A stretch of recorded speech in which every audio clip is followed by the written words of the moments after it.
Sir, ಇದು SLV ಮಹಿಳಾ mart ಅಂತಕ್ಕಂಥ ಒಂದು ಹೆಣ್ಣು ಮಕ್ಕಳಿಗೋಸ್ಕರನೇ ಹೂಡಿಕೆ ಮಾಡಿ ಪ್ರತಿ ತಿಂಗಳ ಸಂಬಳದ ಬೇಸ್ ಮೇಲೆ ಮಾಡ್ತಕ್ಕಂಥ ಉದ್ಯೋಗದ ಒಂದು ಕಂಪನಿ ಸರ್.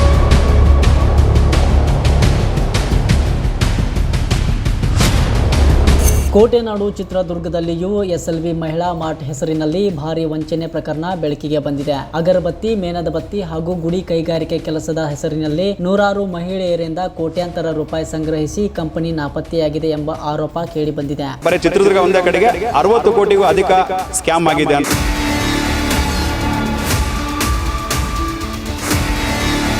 ಚಿತ್ರದುರ್ಗದಲ್ಲಿ SLV ಮಹಿಳಾ ಮಾರ್ಟ್ ಹೆಸರಿನಲ್ಲಿ ನಡೆದಿರುವ ಈ ವಂಚನೆ ಪ್ರಕರಣದಿಂದ ನೂರಾರು ಮಹಿಳೆಯರು ಕಂಗಾಲಾಗಿದ್ದಾರೆ. ಕಂಪನಿ ಅಗರಬತ್ತಿ ಹಾಗೂ ಮೇಣದ ಬತ್ತಿ ತಯಾರಿಕೆ ಸೇರಿದಂತೆ ವರ್ಕ್ ಫ್ರಮ್ ಹೋಮ್ ಹಾಗೂ ಗುಡಿ ಕೈಗಾರಿಕೆ ಉದ್ಯೋಗ ನೀಡುತ್ತೇವೆ ಎಂದು ಆಮಿಷ ಒಡ್ಡಿತ್ತು ಎಂದು ಆರೋಪಿಸಲಾಗಿದೆ. ಆರಂಭದಲ್ಲಿ ಕೆಲವರಿಗೆ ಸಂಬಳ ನೀಡಿದ್ದ ಕಂಪನಿ ನಂತರ ಹೆಚ್ಚಿನ ಹೂಡಿಕೆ ಮಾಡಲು ಪ್ರೇರೇಪಿಸಿ ಕೋಟ್ಯಾಂತರ ರೂಪಾಯಿ ಸಂಗ್ರಹಿಸಿ ನಾಪತ್ತೆಯಾಗಿದೆ ಎಂಬ ಗಂಭೀರ ಆರೋಪ ಕೇಳಿ ಬಂದಿದೆ.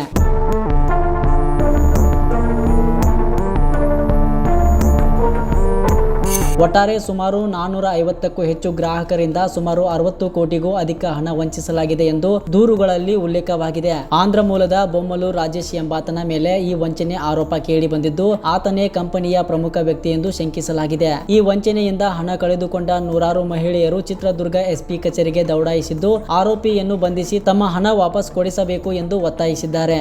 ಸರ್, ಇದು SLV ಮಹಿಳಾ ಮಾರ್ಟ್ ಅಂತಕ್ಕಂಥ ಒಂದು ಹೆಣ್ಣು ಮಕ್ಕಳಿಗೋಸ್ಕರನೇ ಹೂಡಿಕೆ ಮಾಡಿ ಪ್ರತಿ ತಿಂಗಳ ಸಂಬಳದ ಬೇಸ್ ಮೇಲೆ ಮಾಡ್ತಕ್ಕಂಥ ಉದ್ಯೋಗದ ಒಂದು ಕಂಪನಿ ಸರ್. ಮೊಟ್ಟ ಮೊದಲ ಬಾರಿಗೆ ಇದು ಬೆಂಗಳೂರು ಮತ್ತು ರಾಮಮೂರ್ತಿ ನಗರದಲ್ಲಿ ಪ್ರಾರಂಭ ಆಗಿ ಕರ್ನಾಟಕದಲ್ಲಿರ್ತಕ್ಕಂಥ 9 ಭಾಗಗಳಲ್ಲಿ ಇದು ಎಕ್ಸ್ಟೆಂಡ್ ಆಯ್ತು ಸರ್. ಏನು ಕಾನ್ಸೆಪ್ಟ್ ಅಂತಂತಂದರೆ, ಹೆಣ್ಣು ಮಕ್ಕಳಿಗೆ ಗೃಹದಲ್ಲಿ ಅಂದರೆ ಮನೆಯೊಳಗೆ ವರ್ಕ್ ಫ್ರಮ್ ಹೋಮ್ ಅಂತಕ್ಕಂಥ ಒಂದು ಐಡಿಯಾನ ತೆಗೆದುಬಿಟ್ಟು ವ್ಯವಸ್ಥೆ ಮಾಡಿದ್ದಾರೆ ಸರ್. ಇದರೊಳಗೆ ಮಿಷಿನ್ ಬೇಸ್ಡ್ ವರ್ಕು ಮತ್ತು ಪ್ಯಾಕಿಂಗ್ ಬೇಸ್ಡ್ ವರ್ಕ್ ಅಂತ 2 ವರ್ಕ್ಗಳು ಕೊಟ್ಟಿದ್ದಾರೆ ಸರ್. ಅದ್ರ ಪ್ರಕಾರವಾಗಿ ಮಹಿಳೆಯರು ಠೇವಣಿ ರೂಪದಲ್ಲಿ ಅಂದರೆ ಭದ್ರತಾ ಠೇವಣಿ ರೂಪದಲ್ಲಿ ಅವ್ರಿಗೆ ಇಷ್ಟಾನುಸಾರವಾಗಿ 50,000 ರೂಪಾಯಿ, ಲಕ್ಷ ರೂಪಾಯಿ, 10 ಲಕ್ಷ ರೂಪಾಯಿ, 50 ಲಕ್ಷ ರೂಪಾಯಿ ತನಕ ಹೂಡಿಕೆ ಮಾಡ್ತಕ್ಕಂಥ ಅವಕಾಶ ಇದೆ. ಸೊ ಅವ್ರಿಗೆ ಏನು ಕೊಡ್ತಾಯಿದ್ರು ಅಂದರೆ ಸಂಬಂಧಪಟ್ಟಿರ್ತಕ್ಕಂಥ ಮೆಟೀರಿಯಲ್ಸ್ಗಳನ್ನ ಕೊಡ್ತಾಯಿದ್ರು, ಅದನ್ನು ಪ್ಯಾಕ್ ಮಾಡಿಕೊಡೋದು. ಉದಾಹರಣೆಗೆ ಅಗರಬತ್ತಿಗಳನ್ನ ಕೊಡ್ತಾಯಿದ್ರು, ಧೂಪ ಕೊಡ್ತಾಯಿದ್ರು, ಮೇಣದ ಬತ್ತಿಗಳನ್ನ ಕೊಡ್ತಾಯಿದ್ರು, ಮತ್ತು ಬತ್ತಿಗಳನ್ನ ಕೊಡ್ತಾಯಿದ್ರು. ಹೀಗೆ ಪ್ಯಾಕ್ ಮಾಡ್ಕೊಡ್ಬೇಕು. 5 kg, 10 kg, 20 kg ಈ ಥರ ಮಾಡಿಕೊಡ್ತಾಯಿದ್ರು. ಸೊ ಅದಕ್ಕೆ ತಿಂಗಳಿಗೆ ನಮಗೆ 1 ಲಕ್ಷ ರೂಪಾಯಿಗೆ 22,000 ರೂಪಾಯಿ, 26,000 ರೂಪಾಯಿ ಸ್ಯಾಲ್ರಿಯನ್ನು ಕೊಡ್ತಾಯಿದ್ರು ಆ ವರ್ಕ್ ನೇಚರ್ ಮೇಲೆ. ಸೊ ಇದರಿಂದ ಜನ ಏನು ಮಾಡಿದ್ರು, ಒಂದು 2 ತಿಂಗಳ 3 ತಿಂಗಳ ತಗೊಂಡ ನಂತರ ಆಸೆಯಿಂದ ಮನೆಯಲ್ಲಿರ್ತಕ್ಕಂಥ ಬಂಗಾರವನ್ನು ಮತ್ತು ಬೇರೆ ಬೇರೆ ಸಂಘಗಳಲ್ಲಿ ಸಾಲವನ್ನು ತೆಗೆದುಕೊಂಡು ಮತ್ತು ಕೈಗಡ ಸಾಲವನ್ನು ತೆಗೆದುಕೊಂಡು ಭಾಳ ಜನ ಸಾಕಷ್ಟು ಹೂಡಿಕೆ ಮಾಡಿದ್ದಾರೆ. 1 ಲಕ್ಷ ತೊಗೊಂಡಿರ್ತಕ್ಕಂಥ ನೆಕ್ಸ್ಟ್ 5 ಲಕ್ಷ, 10 ಲಕ್ಷ, 20 ಲಕ್ಷ ಸಣ್ಣದಿರ್ತಕ್ಕಂಥ ಜನ ಇದ್ದಾರೆ. ಸಣ್ಣದ ಬಿಸ್ನೆಸ್ ಮಾಡ್ತಕ್ಕಂಥ ಸಣ್ಣದಾಗಿರ್ತಕ್ಕಂಥ ಫ್ಯಾಮಿಲಿಗಳು ಕೂಡ ಸಂಘದಲ್ಲಿ ದುಡ್ಡುಗಳನ್ನ ತಗೊಂಡು ಕೈಗಡ ಸಾಲ ತೊಗೊಂಡು ಕಟ್ಬಿಟ್ಟಿದ್ದಾರೆ. ಈಗ ಲಕ್ಷಗಟ್ಟಲೆ, 10 ಲಕ್ಷ, 50 ಲಕ್ಷ, 20 ಲಕ್ಷ, 30 ಲಕ್ಷ ತನಕ ಕಟ್ಟಿರ್ತಕ್ಕಂಥ ಕಸ್ಟಮರ್ಸ್ ಕೂಡ ಇದ್ದಾರೆ. ಕೂಡಿಟ್ಟಿರ್ತಕ್ಕಂಥ ಹಣವನ್ನು ಕಳಿಸಿದ್ದಾರೆ, ಬೇರೆ ಬೇರೆ ವ್ಯವಸ್ಥೆಗೋಸ್ಕರ ಇಟ್ಕೊಂಡಿರ್ತಕ್ಕಂಥ ಹಣವನ್ನು ಕೊಂಡು ಖರ್ಚು ಮಾಡಿದ್ದಾರೆ. ಈಗ ನಮ್ಮ ಚಿತ್ರದುರ್ಗ ಜಿಲ್ಲೆಯಲ್ಲಿ 470ಕ್ಕೂ ಅಧಿಕ ಜನ ಹೂಡಿಕೆ ಮಾಡಿದ್ದಾರೆ.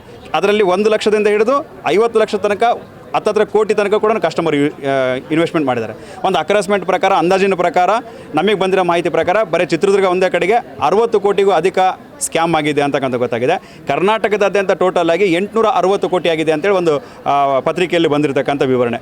ಕರ್ನಾಟಕದಲ್ಲಿ ಇವತ್ತು ನಾವು ಮಾನ್ಯ SP ಸಾಹೇಬರಿಗೆ ಗಮನಕ್ಕೆ ತೆಗೆದುಕೊಂಡು ಬಂದು ಚಿತ್ರದುರ್ಗದಲ್ಲಿ ಈ ಥರ ಒಂದು ಸ್ಕ್ಯಾಮ್ ಆಗಿದೆ, ಸರಿಸುಮಾರು 470ಕ್ಕೂ ಅಧಿಕ ಜನ ಮಹಿಳೆಯರು ಮತ್ತು ಪುರುಷರು ಹೂಡಿಕೆಯನ್ನು ಮಾಡಿ ಇವತ್ತು ಅವರೆಲ್ಲರೂ ಸ್ವಿಚ್ ಆಫ್ ಆಗಿದ್ದಾರೆ ಮತ್ತು ಅಬ್ಸ್ಕ್ಯಾಂಡ್ ಆಗಿದ್ದಾರೆ. ಅವರಿಗೆ ಹೂಡಿಕೆ ಕೊಟ್ಟು ನಮ್ಮ ಹಣವನ್ನು ವಾಪಸ್ ತೊಗೊಂಬರ್ರಿ ಮತ್ತು ನಮಗೆಲ್ಲರೂ ಕೂಡ ನ್ಯಾಯ ಒದಗಿಸಿಕೊಡ್ರಿ ಅಂತಕ್ಕಂಥದ್ದು ಬೇಡಿಕೆಗೋಸ್ಕರ ಇವತ್ತು ಬಂದಿದ್ದೀವಿ ಸರ್.